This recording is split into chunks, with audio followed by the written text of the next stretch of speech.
हाँ तो और फिर नवीन कर्मों का आना रुकना नहीं कहना चाहिए वास्तव में। वो तो कर्म तो जब रुक के बंधते तो होते। हाँ वो कर्म हुए कहाँ? वे तो कर्म परमाणु थे, समझ लो, परमाणु वर्गणाएं थी जिनका आने से हमने रोक दिया। वे तो कर्म रूप बंधते जब आ जाते, उसके बाद वो उनका पहले आश्रय होता, फिर उनका बंध होता। जब बंध होता तो उन्हें कर्म संज्ञा होती, बंध ही नहीं होता कर्म संज्ञा किसकी? फिर आश्रय का अभाव संवर है, कैसे बनेगा? अरे इसमें कहाँ शंका है, हमें समझ में नहीं आ रही। आश्रय का अभाव संभव है, इसमें क्या ऐतराज है आपको? क्योंकि जो अरे नहीं, तकलीफ कहाँ वो ख्याल में आया ना। इसको थोड़ा डिस्क्राइब करके समझा दो, ये बैठती नहीं है कि आश्रय का। अरे वो ना वाले उदाहरण में घटा लो, अपने आप में डिस्क्राइब है। नदी में से छेद, नाव में छेद हो गया, पानी अंदर आने लग गया। ये तो ठीक है, बंध का मतलब होता है कर्मों का आना, कर्मों का बंध जाना। हाँ। तो जब बंध ही नहीं होगा, आश्रय बंध ही नहीं होगा, तो फिर वो बंध का अभाव निर्जरा ये कैसे कहलाना होगा? अरे भैया, बंध का अभाव निर्जरा जो कहा है, तो बंध नहीं हुआ उसकी बात कहाँ खड़ी कर ली तुमने? जो बंध में ऑलरेडी पड़ा है ना हमारे पास, नया बंध खत्म हो गया, नया बंध नहीं हुआ, उसका नाम तो है संबर। नए बंध होने का रुक गया क्योंकि कर्म ही नहीं आया, रॉ मटेरियल नहीं आया, तो बिल्डिंग नहीं बनी। लेकिन जितनी बिल्डिंग बनी पड़ी थी उसको भी तो तोड़ना शुरू किया। तो जो पहले का बंध था, जो ऑलरेडी हमारे पास स्टॉक में था, तो स्टॉक को खत्म करना उसका नाम तो है निर्जरा, और नए स्टॉक को डेवलप नहीं करना उसका नाम है संबर। जैसे हमने सोचा कि हमें दुकानदारी नहीं करनी, तो हमने आज से सामान की खरीदी बंद कर दी। अब आज सामान की खरीदी बंद कर दी तो आज ही थोड़ी दुकान खत्म हो जाएगी। सामान तो बहुत सारा पहले का खरीदा हुआ रखा है ना, तो अब वो धीरे धीरे बिकेगा। तो नई खरीदी बंद कर देना, इसका नाम है संबर, माने आश्रय खत्म हो गया, कर्मों का आना रुक गया, इसका नाम है संवर। और अब हमारे पास जो माल रखा है वो धीरे धीरे करके निकल रहा है ना। जैसे जैसे कस्टमर आ रहे वैसे वैसे हम उनको देते जा रहे, तो वो खत्म होता जा रहा है, उसका नाम है निर्जरा। और एक दिन आया कि पूरी दुकान का सारा माल खत्म हो गया, हमने दुकान की शटर बंद कर दी, इसका नाम है मोक्ष। इस प्रकार इन 5 पर्यायों को श्रद्धान होने पर ही मोक्ष मार्ग होता है। इनको ना पहचाने तो मोक्ष की पहचान बिना उसका उपाय किस लिए करें? संवर निद्रा को पहचान बिना उनमें कैसे प्रवर्तन करें? आश्रय बंध की पहचान बिना उनका नाश कैसे करें? इस प्रकार इन 5 पर्यायों का श्रद्धान ना होने पर मोक्ष मार्ग नहीं होता। इस प्रकार यद्यपि तत्वार्थ अनंत है, उनका सामान्य विशेष से अनेक प्रकार प्ररूपण हो, परंतु यहाँ एक मोक्ष का प्रयोजन है, इसलिए दो तो जातीय। एक मोक्ष का प्रयोजन है का अर्थ यह है कि यहाँ एक को प्रयोजन के साथ लगाना। मोक्ष एक है माने इसका अर्थ नहीं कि मोक्ष अनेक भी हैं, मोक्ष का ही एक प्रयोजन है, ऐसा समझना। चलो, इस प्रकार यद्यपि तत्वार्थ अनंत है, उनका सामान्य विशेष से अनेक प्रकार प्ररूपण हो, परंतु यहाँ एक मोक्ष का प्रयोजन है, इसलिए 2 तो जाति अपेक्षा सामान्य तत्व है और 5 पर्याय रूप विशेष तत्व मिलकर 7 ही तत्व कहे।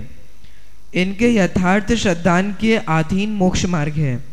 इनके सिवा औरों का श्रद्धान हो या ना हो या अन्यथा श्रद्धान हो, किसी के अधीन मोक्ष मार्ग नहीं है, ऐसा जानना। अब विराजमान हो। नेक्स्ट,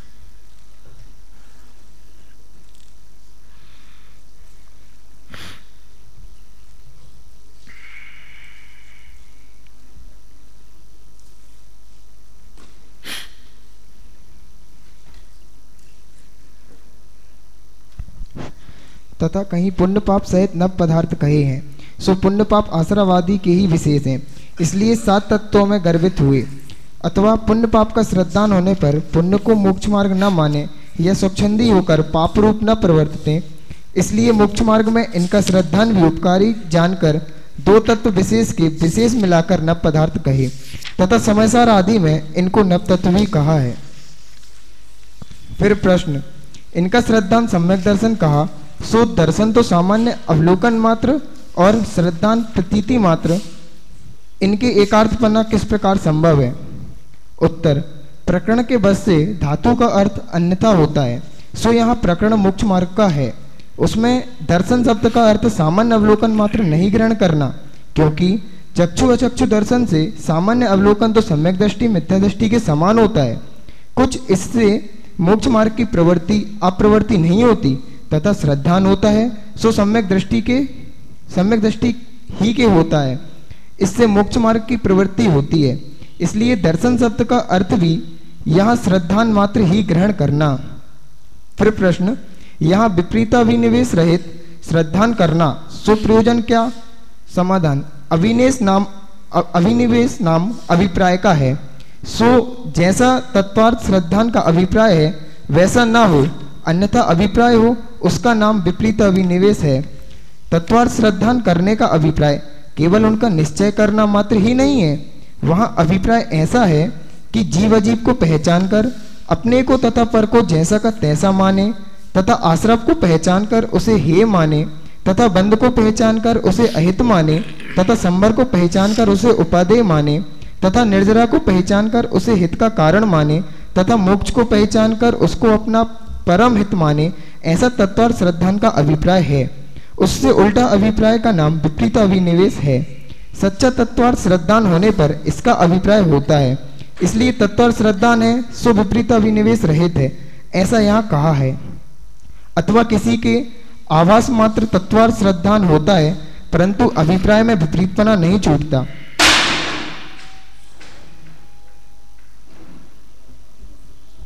अथवा किसी के आवास मात्र तत्वार्थ श्रद्धान होता है, परंतु अभिप्राय में विपरीतपना नहीं छूटता। किसी प्रकार से पूर्वोक्त अभिप्राय से अन्यथा अभिप्राय अंतरंग में पाया जाता है तो उसको सम्यक दर्शन नहीं होता।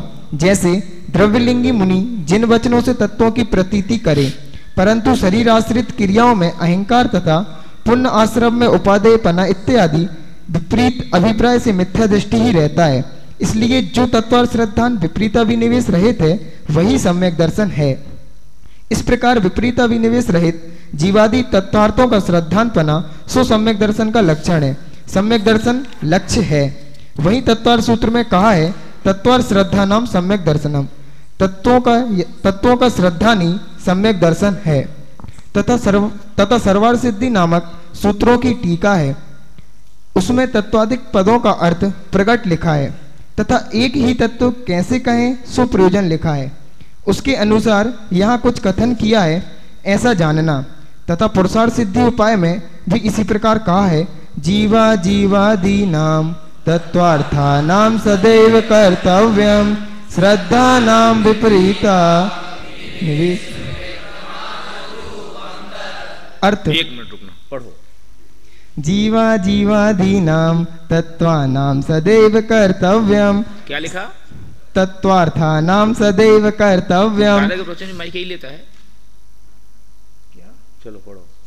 जीवा जीवादीनाम तत्वार्थानाम सदैव कर्तव्यम श्रद्धानाम विपरीताभिनिवेश विविक्तात्म रूपम तत्। अर्थ, विपरीत अभिनिवेश से रहित जीव अजीव आदि तत्वार्थों का श्रद्धान सदाकाल करना योग्य है।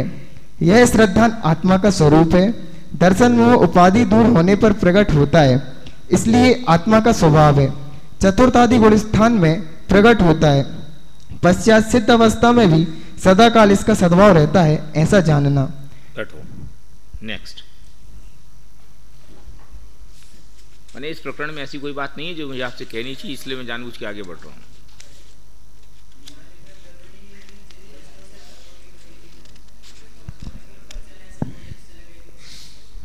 यस, माने ऐसा है यहाँ ये कही जा रही है, कहाँ की बात कर रहे हो? तो पीछे जो निकली वो ना, कहाँ पे लिख?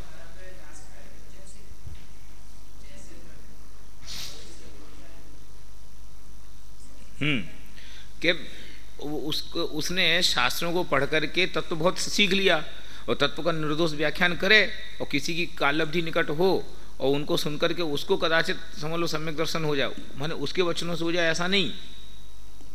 उनके शब्दों के निमित्त से उसको पूर्व काल की जिसना से काम हो जाए तो उसको हो जाए, ठीक है। उसको उसकी भाववासना माने जो शब्द मुंह से कहे जा रहे हैं उनका उनको स्वरूप ख्याल में आना, माने हे का हे रूप, उपादेय का उपादेय रूप और गे का गे रूप श्रद्धान होना। शब्दों में बोल देना अलग बात है और उसकी भाववासना रूप श्रद्धान होना ये अलग बात है। तो शब्दों में बोल देना तो बहुत सारे लोग करते हैं, वो तो टेप रिकॉर्ड भी करता है, लेकिन भाववासना होए तो काम होए, ये प्रयोजन है। तत्वार श्रद्धान लक्षण में अव्याप्ति, अतिव्याप्ति और असंभव दोष का परिहार। यहाँ प्रश्न उत्पन्न होता है कि तिर्यंच्यादि तुच्छ ज्ञानी कितने ही जीव 7 तत्वों का नाम भी नहीं जान सकते, उनके भी सम्यक दर्शन की प्राप्ति शास्त्र में कही है, इसलिए तुमने तत्वार श्रद्धानपना सम्यक्त्व का लक्षण कहा, उसमें अव्याप्ति दूषण लगता है। देखो अब मैं इसमें अव्याप्ति अतिव्याप्ति समझाने नहीं जा रहा हूँ, क्योंकि मैं समझाऊंगा तो वापस उसमें उलझूंगा, और मैं ये उम्मीद करता हूँ कि फाइनल ईयर और सेकेंड ईयर के विद्यार्थियों को ये सब चीज़ें तो आती हैं और आनी चाहिए, है ना, इसलिए मैं उसको एक्सप्लेन करने की कोशिश भी नहीं कर रहा हूँ। चलो समाधान। जीव अजीवादिक के नामादिक जानो या ना जानो या अन्यथा जानो, उनका स्वरूप यथार्थ पहचान कर श्रद्धान करने पर सम्यक्त होता है। वहाँ कोई सामान्य रूप से स्वरूप को पहचान कर श्रद्धान करता है, कोई विशेष रूप से स्वरूप को पहचान कर श्रद्धान करता है। इसलिए जो तुच्छ ज्ञानी तिर्यंच्यादिक सम्यक दृष्टि हैं वे जीवादिक का नाम भी नहीं जानते, तथापि उनका सामान्य रूप से स्वरूप पहचान कर श्रद्धान करते हैं, इसलिए उनके सम्यक की प्राप्ति होती है। जैसे कोई तिर्यंच अपना तथा औरों का नामादिक तो नहीं जानता, परंतु आप ही में अपनत्व मानता है, औरों को पर मानता है, उसी प्रकार तुच्छ ज्ञानी जीव अजीव का नाम नहीं जानता, परंतु जो ज्ञानादि स्वरूप आत्मा है उसमें तो अपनत्व मानता है, और जो शरीरादि है उनको पर मानता है। ऐसा श्रद्धान उसके होता है, वही जीव अजीव का श्रद्धान है। तथा जैसे वही अब तिर्यंच्यादिक में 7 तत्वों का श्रद्धान घटा रहे हैं।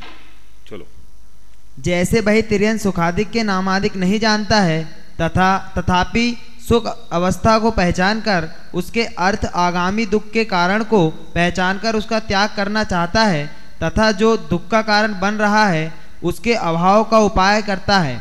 उसी प्रकार तुच्छ ज्ञानी मोक्षादि का नाम नहीं जानता, तथापि सर्वथा सुख रूप मोक्ष अवस्था का श्रद्धान करता हुआ उसके अर्थ आगामी बंध का कारण जो रागादिक आश्रव उसके त्याग रूप संवर करना चाहता है, तथा जो संसार दुख का कारण है उसकी शुद्ध भाव से निर्जरा करना चाहता है। इस प्रकार आश्रवादिक का उसके श्रद्धान है। इस प्रकार उसके भी सप्त तत्व का श्रद्धान पाया जाता है।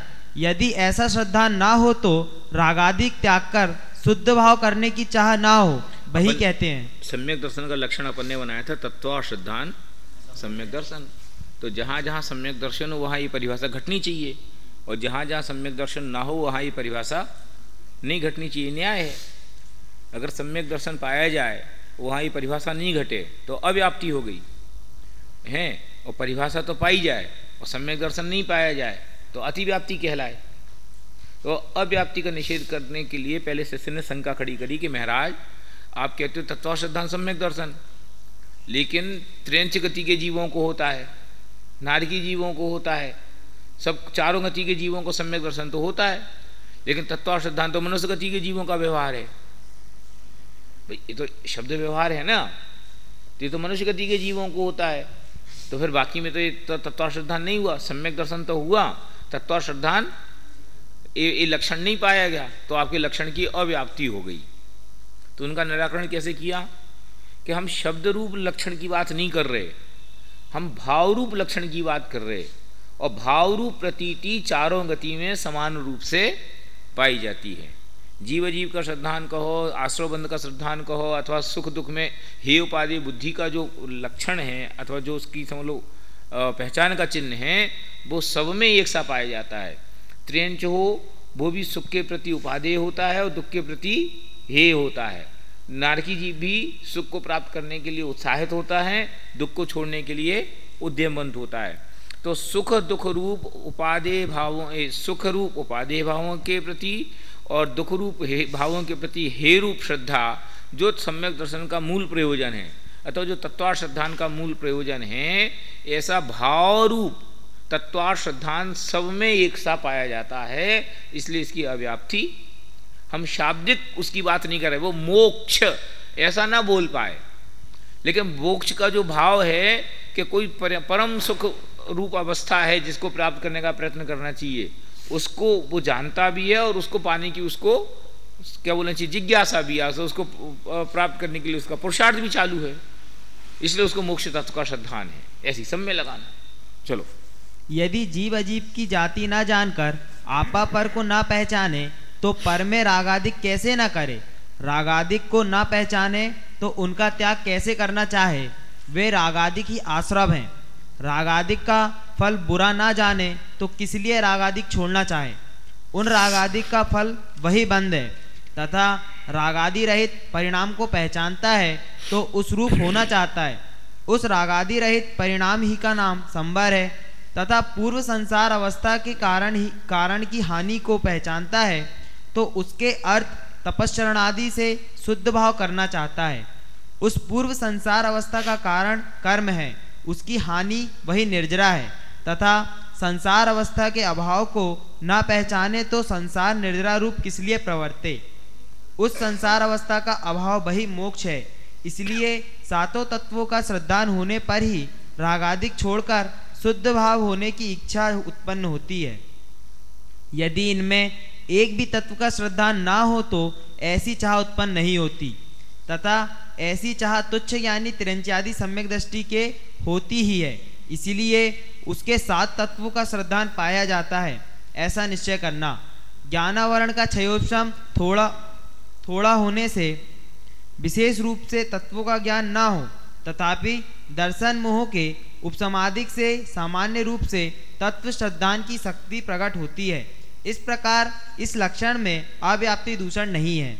एक अव्याप्ति की एक परिभाषा उन्हें समझ लो, एक आपत्ति उसकी निराकरण किया। अब 2 आपत्तियां और हैं जिसको क्रम से निराकरण कर रहे हैं। चलो, फिर प्रश्न, जिस काल में सम्यक दृष्टि विषय कसायों के कार्य में प्रवर्तता है उस काल में 7 तत्वों का विचार ही नहीं है, वहां श्रद्धान कैसे संभवित है, और सम्यक तो रहता ही है, इसलिए उस लक्षण में अव्याप्ति दूषण आता है।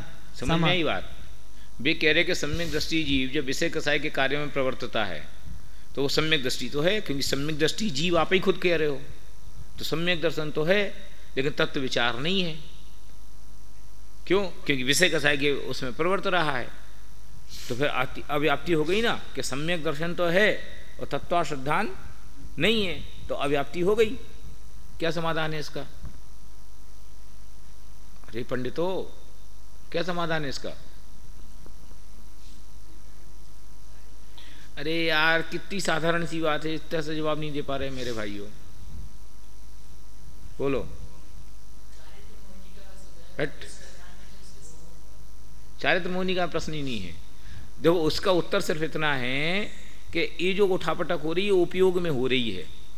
क्रिया परिणाम अभिप्राय 3 बातें हैं ना, तो अभिप्राय में तो तत्व का श्रद्धान बराबर है, वो कभी खंडित नहीं हुआ। विषय भोग के काल में भी उसका तत्व श्रद्धान का जो परिणाम है वो कभी खंडित नहीं हुआ, लेकिन बहिरंग में उपयोग के काल में कभी तत्व श्रद्धान रूप परिणमता है, कभी विषय कसाय रूप परिणमता है, उससे उसका कोई इफेक्ट नहीं। चलो, समाधान। विचार है वह तो उपयोग के अधीन है, जहां उपयोग लगे उसी ऐसा लगता है कि मुझे एक शब्द ऐसे पढ़ाना चाहिए जैसे प्राइमरी के बच्चों को पढ़ाया जाता है। मैं तो ऐसे ही 3 के 4 पेज ऐसे निकाल लिए। ठीक है, अपना छो सम आपके पुण्य बाप के उदय, कितना पकड़ा कितना नहीं पकड़ा आप जानोगे। चलो, उसी का विचार होता है, तथा श्रद्धान है सो प्रतीति रूप है, इसीलिए अन्य ज्ञेय का विचार होने पर व सोना आदि क्रिया होने पर तत्वों का विचार नहीं है, तथापि उनकी प्रतीति बनी रहती है, नष्ट नहीं होती, इसीलिए उसके सम्यक्त्व का सद्भाव है। ठीक है, बाकी जो कुछ हो रहा है वो उपयोग में हो रहा है और प्रतीति अंतरंग में निर्मल है, बराबर है, इसलिए उसका सम्यक दर्शन खंडित नहीं हो रहा। इसका तत्वाश्रद्धान कायम है और सम्यक दर्शन कायम है। जैसे तत्वाश्रद्धान खंडित होगा तो सम्यक दर्शन भी खंडित हो जाएगा। जैसे किसी रोगी मनुष्य को ऐसी प्रतीति है कि मैं मनुष्य हूँ, तिरंच्यादि नहीं हूँ, मुझे इस कारण से रोग हुआ है, सो अब कारण मिटाकर रोग को घटाकर निरोग होना, तथा वही मनुष्य अन्य विचारादि रूप प्रवर्तता है, तब उसको ऐसा विचार नहीं होता, परंतु श्रद्धान ऐसा ही रहा करता है। उसी प्रकार इस आत्मा को ऐसी प्रतीति है कि मैं आत्मा हूँ, पुद्गलादि नहीं हूँ, मेरे आश्रव से बंद हुआ है, सो अब संबर करके निर्जरा करके मोक्ष रूप होना, तथा वही आत्मा अन्य विचारादि रूप प्रवर्तता है, तब उसके ऐसा विचार नहीं होता, परंतु श्रद्धान ऐसा ही रहा करता है। फिर प्रश्न है कि ऐसा श्रद्धान रहता है तो बंद होने के कारणों में कैसे प्रवर्तता है? उत्तर, जैसे वही मनुष्य किसी कारण के वश रोग बढ़ने के कारणों में भी प्रवर्तता है, व्यापार आदि कार्य व क्रोधादि कार्य करता है, तथापि उस श्रद्धान का उसके नाश नहीं होता, उसी प्रकार वही आत्मा कर्म उदय निमित्त के वश बंद होने के कारणों में भी प्रवर्तता है, विषय सेवनादि कार्य व क्रोधादि कार्य करता है, तथापि उस श्रद्धान का उसके नाश नहीं होता। इसका विशेष निर्णय आगे करेंगे। इस प्रकार सप्त तत्व का विचार न होने पर भी श्रद्धान का सद्भाव पाया जाता है, इसलिए वहां अव्याप्तिपना नहीं है। ये दो अव्याप्ति का दूसरा तर्क पूरा हुआ। तीसरा चलो। फिर प्रश्न, उच्च दशा में जहां निर्विकल्प आत्मानुभव होता है, वहां तो सप्त तत्वादिक के विकल्प का भी निषेध किया है, सो सम्यक्त के लक्षण का निषेध करना कैसे संभव है? और वहां निषेध संभव है तो अव्याप्ति दूषण आएगा, अव्याप्ति दूषण आएगा। प्रश्न समझ में आया? प्रश्न बदल गया है, उत्तर वही है जो पहले दिया गया है। पहले प्रश्न ये था कि वो विषय कसाय में प्रवर्त रहा है तो सम्यक दर्शन कैसे कायम है, ये तत्व प्रतीति कैसे कायम है। अब ये है कि वो समझ लो आत्मानुभव के काल में प्रवर्त रहा है, जहाँ उसको तत्व विचार के विकल्प का भी निषेध है, तो तत्व विचार नहीं है तो फिर सम्यक तो कैसे कायम है? उत्तर वही है कि वहाँ उसके उपयोग में विषय कसाय थे, यहाँ उसके उपयोग में आत्मा है, और प्रतीति दोनों जगह एक सी है।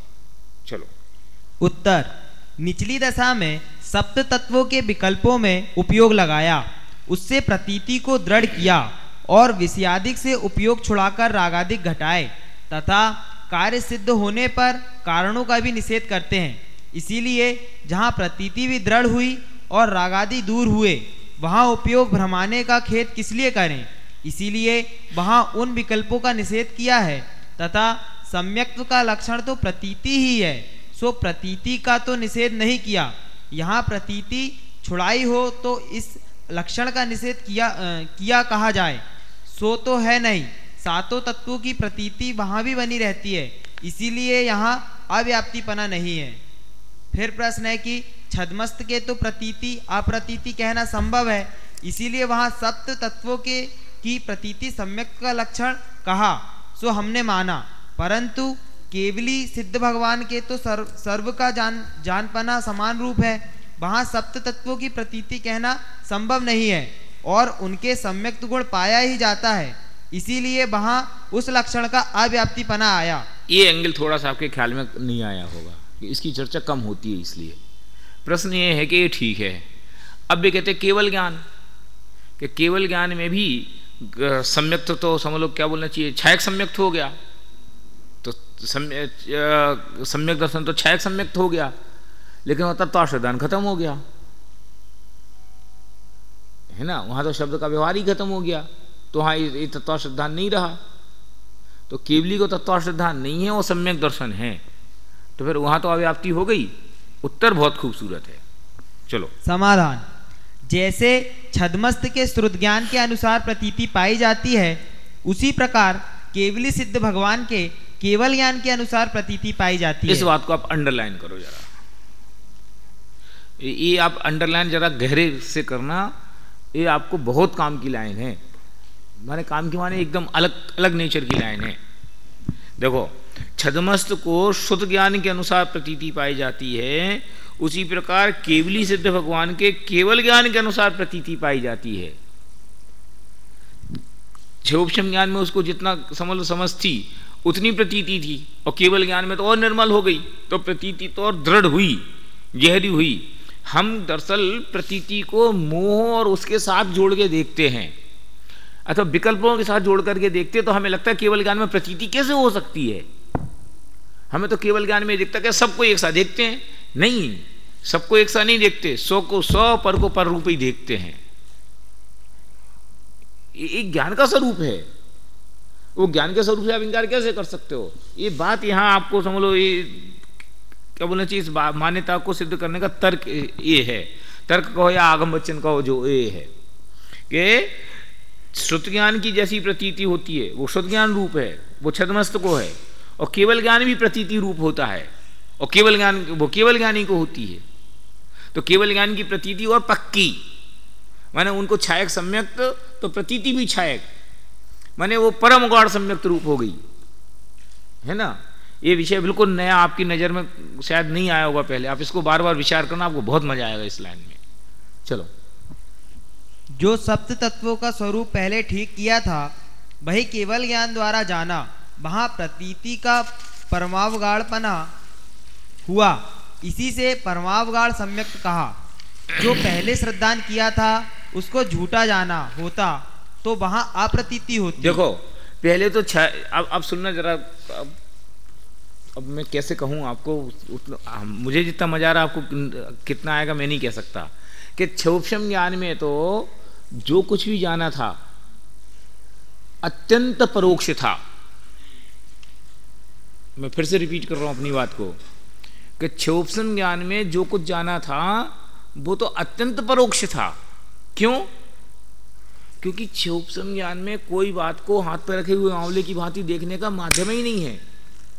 आत्मा को उसने जाना, आत्मा की प्रतीति करी, तो आत्मा की प्रतीति भी वो उसने आगम के आधार से करी है, केवली के वचनों के आधार से करी है। उसने सेल्फ रिकॉग्नाइज तो किया ही नहीं, कर सकता नहीं, करने की कोई विधि नहीं क्षोभम ज्ञान में, समझिए। माने आत्मा कोई प्रदेश प्रत्यक्ष नहीं हुआ। अब फिर वो मजा जो आया वो कहते हैं ना, वो प्रतीति, वो आत्मा के परिणामों में मैं हूं ऐसे परिणाम मगन करने से वो आनंद आता है, वो जो रहस्यपूर्ण चिट्ठी का जो वो हिस्सा है। तो यहां तो वो प्रतीति भी कच्ची थी। क्यों? क्योंकि उसको उस प्रतीति को जो पैदा करने वाला ज्ञान था वो ही कच्चा था। अब केवल ज्ञान में तो हर चीज स्पष्ट देख ली गई, जैसे हमने इसको देखा ऐसे केवल ज्ञान में आत्मा दिख गया, और जैसा जैसा आत्मा का स्वरूप उसने क्षोभम ज्ञान में आगम से देखा था, अब वो उसने खुद देख लिया। अभी तो उसने दूसरे की आंख से देखा था, और अब खुद की आंख से देख लिया। और जो दूसरे की आंख से देखा था और जो खुद ने देखा, उसमें कंफर्मेशन नहीं हुआ, कंट्रोवर्सन नहीं हुआ, कंट्रोडक्टरी नहीं हुआ, कोई गड़बड़ नहीं हुई। वहां ये नहीं हुआ कि अरे यार हमने तो ऐसा देखा था, निकला तो ऐसा। तो उसकी प्रतीति और स्पष्ट हो गई, समझिए। तो क्षोभम ज्ञान में जो प्रतीति थी वो अत्यंत परोक्ष थी, और छायक ज्ञान में जो प्रतीति थी वो अत्यंत प्रत्यक्ष होने से परम अवगाढ़ रूप हो गई। मैं ये कहना चाहता हूं। आप इस पंक्ति को बहुत, माने ये बहुत, इसको आप जिस ढंग से भी हाईलाइट करना चाहो कर लो। आप जब ये प्रकरण खोलोगे तो आपको पंक्ति ख्याल में आएगी, तो आपको मजा आएगा। चलो, सो तो जैसा सब तत्व का श्रद्धांत सदमस्त के हुआ था वैसा ही केवली सिद्ध भगवान के पाया जाता है। इसीलिए ज्ञानादिक की हीनता अधिकता होने पर भी तिरंचादिक व केवली सिद्ध भगवान के सम्यक गुण समान ही कहा है। इसको फिर अंडरलाइन करो। ज्ञानादिक की हीनता अधिकता होने पर भी त्रिंचादिक के व केवली सिद्ध भगवान के सम्यक्त गुण समान ही कहा। ये क्या मतलब है इसका?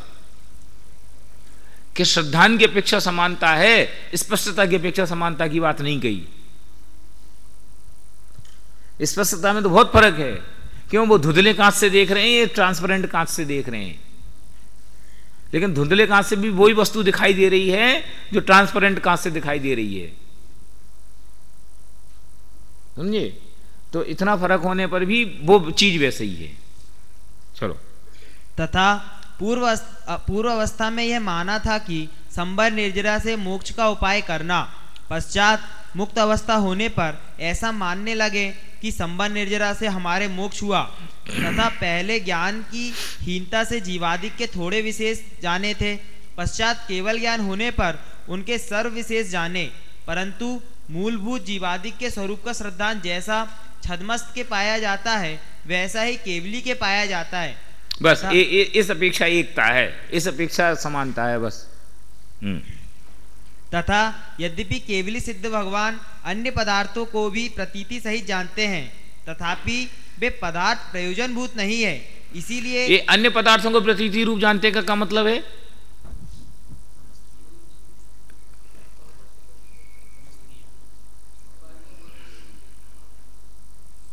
क्या मतलब?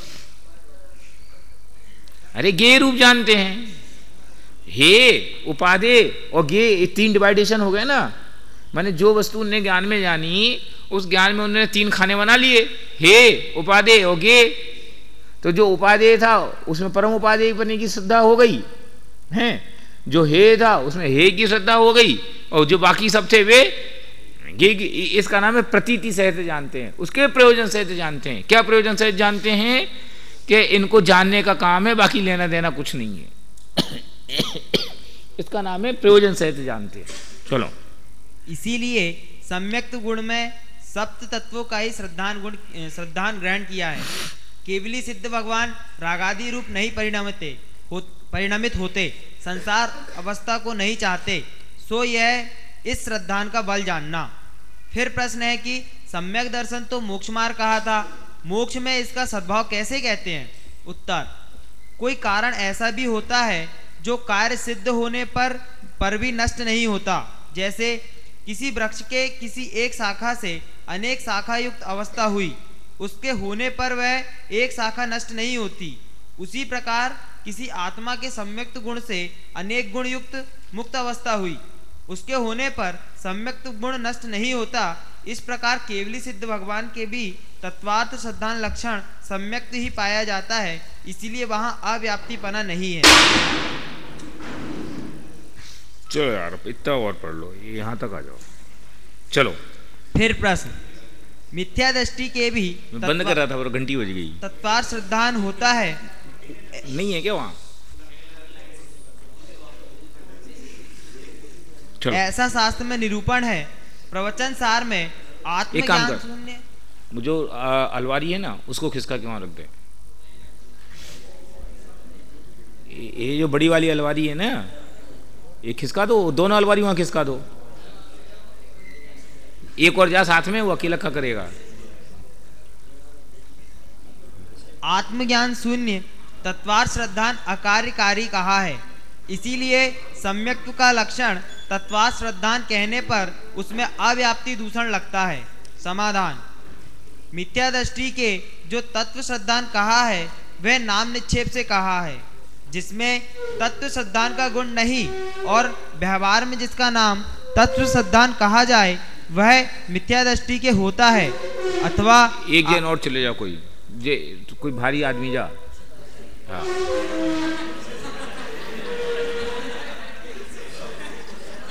चलो। अथवा फिर से पढ़ना है, पढ़ो जहां से पढ़ो, वहां से उसके आगे पढ़ो। समाधान, मिथ्या दृष्टि के जो तत्व श्रद्धान कहा है वह नाम निक्षेप से कहा है, जिसमें तत्व श्रद्धान का गुण नहीं और व्यवहार में जिसका नाम तत्व श्रद्धान कहा जाए उसको और खिसका दो, वह मिथ्या दृष्टि के ज्ञाता, मिथ्या दृष्टि के होता है अथवा आगम द्रव्य निक्षेप से होता है। तत्वार्थ श्रद्धान के प्रतिपादक शास्त्रों का अभ्यास करता है, उनका स्वरूप निश्चय करने में लग जाएगी। अरे एक जन आगे से उठा लो, 2 लोग धक्का दो बस।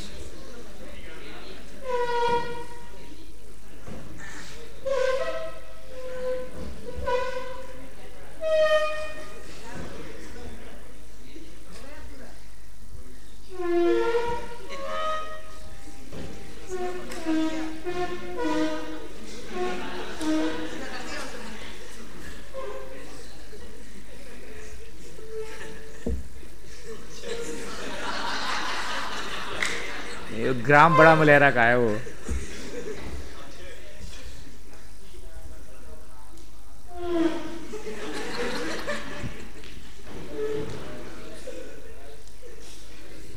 अब नहीं होगा कुछ, आ जाओ।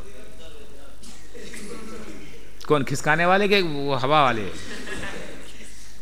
चलो भाई। उनका स्वरूप निश्चय करने में उपयोग नहीं लगता है, ऐसा जानना। तथा यहाँ सम्यक का लक्षण तत्वात् श्रद्धान कहा है, सो भाव निक्षेप से कहा है। ऐसा गुण सहित सच्चा तत्वार्थ श्रद्धान मिथ्या दृष्टि के कदाचित नहीं होता। तथा आत्मज्ञान शून्य तत्वार्थ श्रद्धान कहा है, वहाँ भी वही अर्थ जानना। जिसके सच्चे जीव अजीवादिक का श्रद्धान हो, उसके आत्मज्ञान कैसे नहीं होगा? होता ही होता है। इस प्रकार किसी भी मिथ्या दृष्टि के सच्चा तत्व श्रद्धान सर्वथा नहीं पाया जाता, इसलिए उस लक्षण में अतिव्याप्ति दूषण नहीं लगता। तथा जो ये तत्वार्थ श्रद्धान लक्षण कहा, सो असंभवी भी नहीं है, क्योंकि सम्यक का प्रतिपक्षी मिथ्यात्व का यह नहीं है, उसका लक्षण इससे विपरीतता सहित है। इस प्रकार अव्याप्ति अतिव्याप्ति असंभव पने से रहित सर्व सम्यक दृष्टियों में तो पाया जाए और किसी मिथ्या दृष्टि में ना पाया जाए, ऐसा सम्यक दर्शन का सच्चा लक्षण तत्वार्थ श्रद्धान है। एक प्रकरण आज पूरा हुआ, सम्यक के विभिन्न लक्षणों का समन्वय। ये अपन कल पूरा करना चाहेंगे।